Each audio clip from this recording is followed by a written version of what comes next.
So, okay, as I'm going, look what I found behind a corner. Right there. Taking pictures. That is nice surprise to find actually in Canon booth. We see Joel Graham doing his artwork. How's it how going? you doing? Nice to see you. Hello.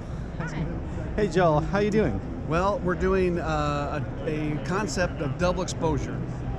Nice. So I don't normally do double exposure, but we take and we photograph a subject. We've been doing it on white, which is a lot easier. We just tried black, it didn't work so well. Then I go into Photoshop. So it's right there, yeah? And I go and I add like an element, or we duplicate the hat or something and flip it, and we just go for something crazy.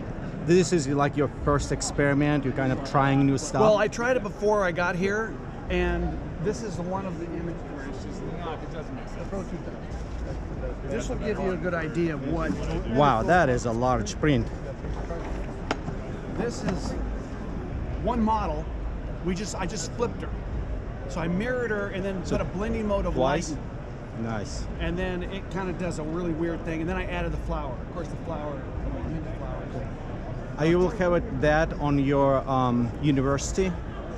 By the way, if you guys don't know, Joel Graham have a great university. I put it down there. I'll put a link to his university if you're interested. Or it's JoelGrimesAcademy.com. Joel Graham, okay, awesome to remember. And by the way, if you're from Utah, he will be coming in November, have 2 days classes, 1 day full class and another one if I'm like workshop kind of evening. Or about 3/4 day workshop. Yeah, it will be awesome time. So again, I'll put it down there in the descriptions. You will have links for this. Anyway, well, look on that. A beautiful model we have here. It helps to have a beautiful model, beautiful light, and a little creativity. And just a little bit of aged man. Well, an aged old guy who's been around helps. But really the whole idea of this thing right here is to push myself outside of the typical, what I do. Explore new things. And really as a result, we've gotten some fun stuff. So what does that tell you?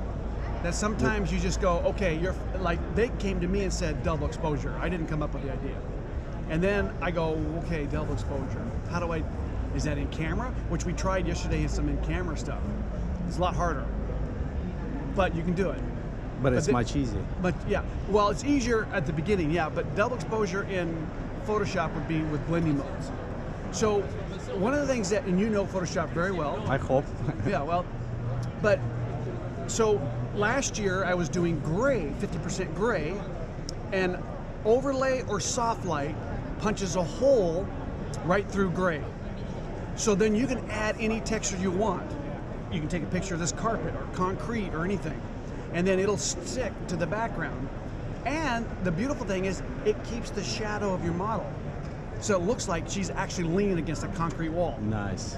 So with that though, this year I've got white and black is lighten and darken, or multiply and screen. Those are the two blending modes you use. So do you think this kind of tutorial will be at your academy as well? Well, I haven't actually recorded this one, but yeah, that's a great one. Now I have to do it, right? Yeah, well, you must.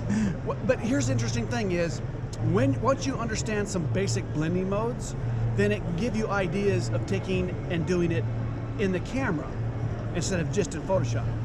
So what benefits to do in a camera versus... Well, so the 50% gray gives me that ability to punch a hole through it.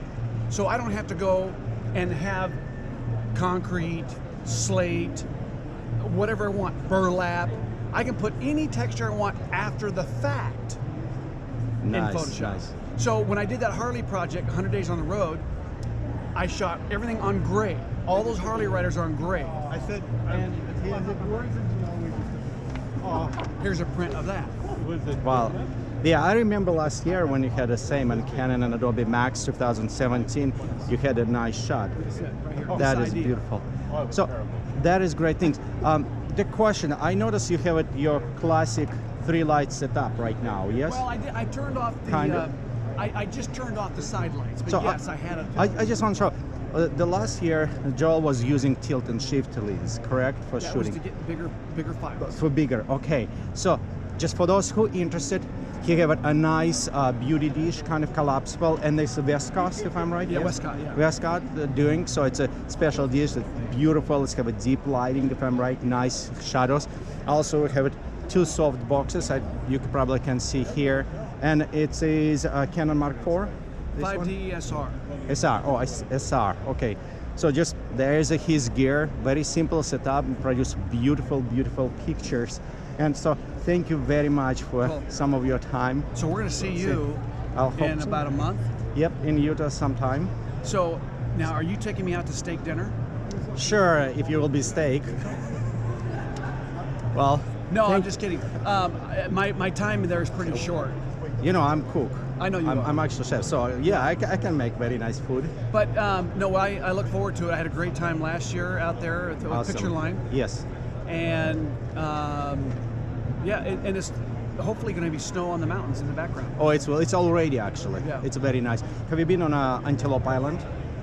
No. I need to take you there. Wow. Trust me, that is place when you need to shoot.